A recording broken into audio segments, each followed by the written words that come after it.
ইসলামের সাবেক ভারপ্রাপ্ত সেক্রেটারি জেনারেল জনাব ATM Azharul Islam is an innocent man.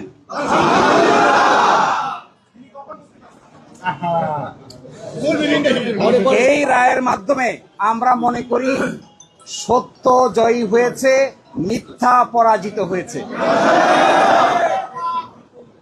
Truth prevail and falsehood defeated. জামাতের এবং বিএনপির 6 জন শীর্ষস্থানীয় নেতৃবৃন্দকে মৃত্যুদণ্ড কার্যকর করা হয়েছে।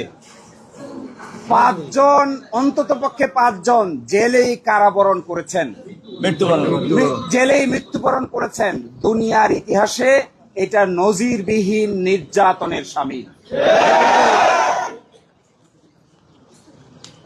জনাব এটিএম আজহারুল ইসলাম সাহেব সৌভাগ্যবান, তিনি ন্যায় বিচার পেয়েছেন, আল্লাহ তাআলা তাকে বাঁচিয়ে রেখেছিলেন। তাই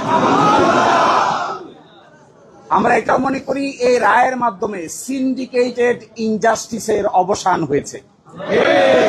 আমরা এটাও মনে করি এই রায় ঘোষণার মধ্যে